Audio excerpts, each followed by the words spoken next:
Secara pribadi, saya sangat khawatir dengan perang yang diluncurkan oleh Amerika atas Cina. Saya pernah menuliskan beberapa bulan yang lalu bahwa ini perang sangat serius dan akan berimpak sangat negatif buat Indonesia.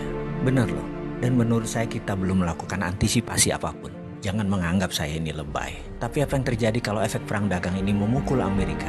Atau dengan kata lain, Amerika yang kalah. Amerika yang merasa sebagai New World Order mendapat tantangan dari pasukan kuning Cina. Dan kalau Amerika sampai kalah, dunia berubah kutubnya.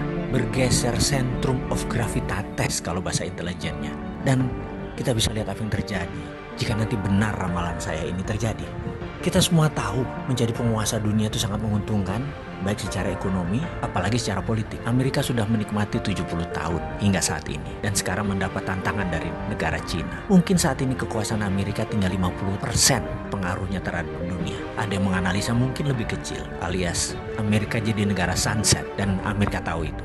Amerika panik. Saya pernah menulis bahwa Roma, Bizantium, dan Konstantinopel menguasai dunia hampir 1000 tahun. Dalam 1000 tahun itu, Roma ditantang 8 kali oleh kaum barbar versi Roma. Namun akhirnya tumbang juga oleh Genseric.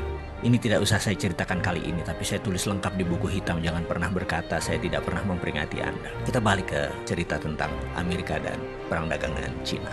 Sekarang belum 100 tahun Amerika sudah mendapatkan tantangan super hebat yang Amerika tidak pernah bayangkan sebelumnya. Secara militer, mungkin Amerika masih mendominasi. Namun secara teknologi, Cina sudah menyamai. Secara perdagangan, Cina sudah menguasai dunia. Secara logistik dan distribusi, Cina yang menang. Uang, Wall Street, Cina punya sendiri. Cina punya Hudsonian New Economic Model. Kalau sosial media atau informasi, apakah Amerika yang pemenangnya? Mungkin di dunia ya saat ini. Tapi di Cina, Amerika tidak bisa sentuh sama sekali. Coba perhatikan list di bawah ini. Cina punya Baidu, yaitu Google-nya Cina. Cina punya Alibaba, yaitu Amazon-nya Cina. Cina punya Didi Sucing, Uber-nya Cina. Weibo adalah Twitter-nya Cina.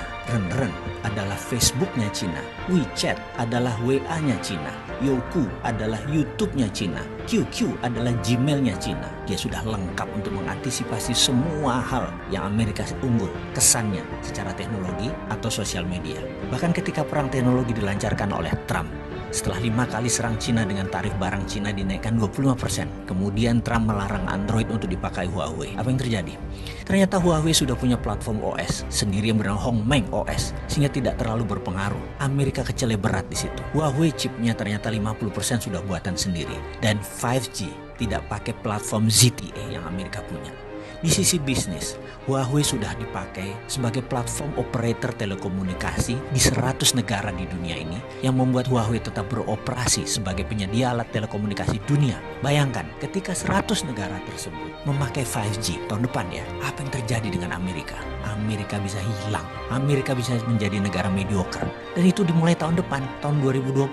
Prediksi saya, yang mudah-mudahan kali ini salah, Amerika akan mengalami inflasi besar di tahun 2020.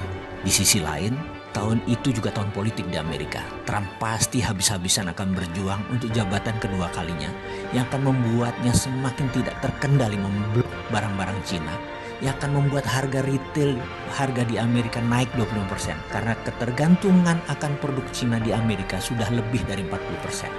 Efeknya, bayangkan di tahun 2021. Dunia bisa kena resesi imbas resesinya Amerika. Dan ini bisa memicu sebuah kata bijak. The end of trade war is the beginning of military war. Berakhirnya perang dagang adalah saat dimulainya perang militer. Pertanyaan kita sekarang, Indonesia siapkah?